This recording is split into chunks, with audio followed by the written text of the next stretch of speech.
Local to global news at your finger tips. మీ చేతిలో ఒక ఆయుధం. Download raw TV app. Media legend Ravi Prakash is back. 5 సంవత్సరాల్లో పూర్తి చేయనటువంటి పరిస్థితి. మళ్ళీ ఈరోజు మనం వచ్చి ఆ పాత బిల్లులు ఏవైతే ఉన్నాయో వాటిని మళ్ళీ ఈరోజు వాళ్ళకి చెల్లిస్తామని మాట ఇచ్చి చెల్లిస్తూ మళ్ళీ ఈరోజు కాలనీలు కూడా మౌలిక వసతులు ఏర్పాటు చేస్తూ ఉన్నాం. అంటే ఈ రకంగా ఏదైతే హెడ్ వర్క్స్ పూర్తి కాకుండా టన్నెల్ 2లో ఉన్నటువంటి బెంచింగ్ లైనింగ్ వర్క్లు పూర్తి కాకుండా ఇంకా ఆ టన్నెల్ 2లో టన్నింగ్ బోరింగ్ మెషిన్ ఒకటి ఉంది.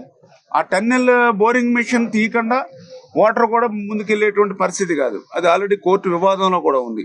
అందుకే దాని మీద కూడా ఇప్పుడే మేము ఎక్స్పర్ట్ కమిటీ కూడా వేసాం. ఏదైతే నిరూపయంగా అక్కడ ఏదైతే వదిలేశారో ఆ టన్నెల్ బోరింగ్ మెషిన్ దానికి ఎంత కాస్ట్ మనం ఆ ఏజెన్సీకి ఇవ్వాలి ఏంటంటే వాళ్ళు ఎస్టిమేట్ చేసి ఇస్తే దాంతో వాళ్ళు నెగోషియేషన్స్ మాట్లాడి అది క్లియర్ చేసి కోర్టులో అది విత్డ్రా చేసి అప్పుడు కానీ మళ్ళీ వాటర్ ముందుకు పోయే అవకాశం లేదు. లేదంటే దానికి అది ఒకవేళ వివాదం అవ్వకపోతే దానికి ప్యారలల్ గా మళ్ళీ మనం ఆ టన్నెల్కి నేను తీసుకురావాలా. అంటే ఇన్ని పనులు ఉంటే అంటే హెడ్ వర్క్స్ కంప్లీట్ కాకుండా టన్నెల్ 2లో బెంచింగ్ లైనింగ్ పూర్తి కాకుండా అందులో ఉన్నటువంటి చిక్కుకున్నటువంటి టన్నెల్ బోరింగ్ మెషిన్ ని వెలికి తీయకుండా ఏదైతే ఫీడర్ కెనాల్కి సంబంధించి ఒక అరబస్తా సిమెంట్ కానీ ఒక రూపాయి పని కూడా చేయకుండా అక్కడ ఎవరైతే R&R ఏదైతే ఉందో వాళ్ళకి 900 కోట్లు ₹1 ఇవ్వకుండా అక్కడ కాలనీల్లో కనీసం మౌలిక వసతులే లేకుండా మరి ఆయన జాతికి అంకితం అని చెప్పి ఆయన ఈ ప్రజల్ని అంటే ప్రకాశం జిల్లా లాంటి అత్యంత వెనకబడినటువంటి ప్రాంత ప్రజల్ని కూడా మోసం దగా చేయడానికి ఫ్లోరైడ్ బాధితులు ఉన్నటువంటి జిల్లా వాసులు కూడా మోసం దగా చేయడానికి మరి జగన్మోహన్ రెడ్డికి ఎట్లా మనసు వచ్చిందో మాకైతే అర్థం కానిటువంటి పరిస్థితి. అంటే తల్లిని చెల్లిని మోసం చేసిన వాడు తల్లిని చెల్లిని బయటికి గెంటినటువంటి వాడు ప్రకాశం జిల్లా వాసులు ఆయనకు పెద్ద ఒక లెక్క కాకపోవచ్చు. చేత ఈ రోజు ఈ కూటమి ప్రభుత్వం అధికారంలోకి వచ్చింది. ఖచ్చితంగా ఏదైతే ఆ యొక్క ప్రకాశం జిల్లా ఈ ఫ్లోరైడ్ బాధిత ప్రాంతం ఎవరైతే ఉందో వాళ్ళకి ఈ యొక్క కృష్ణా నదీ జలాలు వారి యొక్క ఆయకట్టుకి వారికి సాగునీరుకి వారికి తాగునీరు అందించే బాధ్యత ఖచ్చితంగా మేము కూడా తీసుకుంటామని చెప్పి తెలియజేసుకుంటూ విచిత్రం ఏంటంటే జగన్మోహన్ రెడ్డి గారు ఎందుకంటే ఈ ప్రాజెక్టు పనులు ఇంకా పూర్తి కాకుండానే మరి ఆయన జాతికి అంకితం అని చెప్పి ఇక్కడే పెద్ద శిలాఫలకాన్ని వేసినటువంటి పరిస్థితి నిజంగా చాలా ఆశ్చర్యం కలుగుతుంది. ఎందుకంటే నేను కూడా ఇరిగేషన్ శాఖ మంత్రిగా వచ్చాక చూసా. రివ్యూలో కూడా అధికారులు ఏజెన్సీలతో మాట్లాడితే ఈ వెలిగొండకు సంబంధించి హెడ్ లెగ్ గ్రేడర్ పనులు ఇంకా పూర్తి కాదు. ఎప్పుడు కూడా రివ్యూ పెట్టుకుంటే ఈ రివ్యూలో కూడా చెప్తున్నారు హెడ్ లెగ్ గ్రేడర్కి సంబంధించి వింగ్స్ కానీ రిటైనింగ్ వాల్ కానీ రేపు మార్చి ఏప్రిల్ నెలకి కంప్లీట్ చేస్తామని చెప్తూ ఉన్నారు. హెడ్ వర్క్స్ లో పనులు పూర్తి కాకుండా వెలిగొండ పనులు పూర్తి చేసామని చెప్పడం అని అంటే ఎంత హాస్యాస్పదం.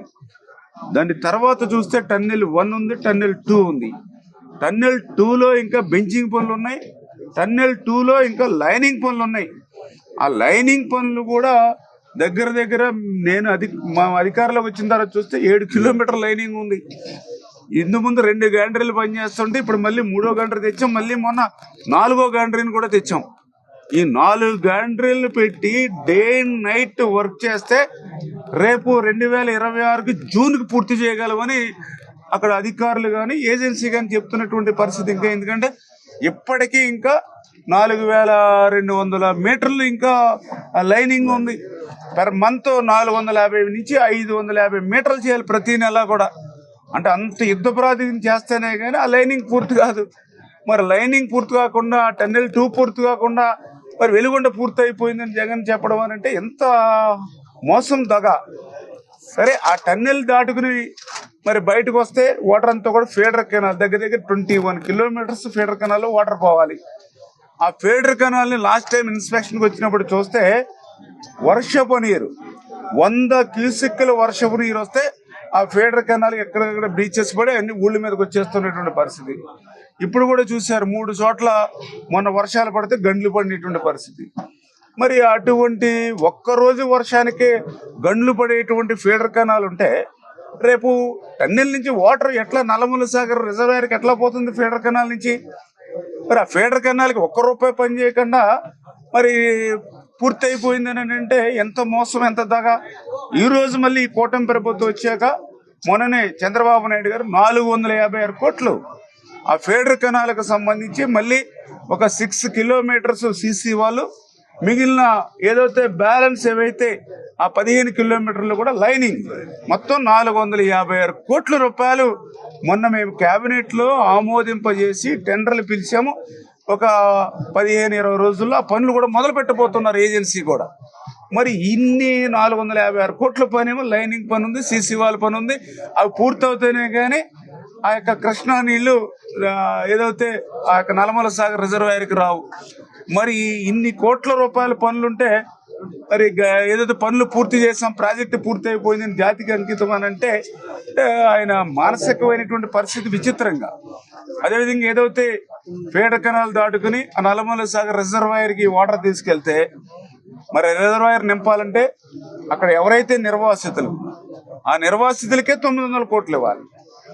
5 సంవత్సరాల్లో ₹1 నిర్వాసితులకి జగన్మోహన్ రెడ్డి ఇవ్వాలి. మరి 900 కోట్ల రూపాయలు నిర్వాసితులకి ₹1 ఇవ్వకుండా, వాళ్ళని అక్కడ తరలించకుండా వెలుగొండ జాతికి అంకితం అని అంటే ఎంత మోసం, ఎంత దగ. చరిత్ర సృష్టించినోడు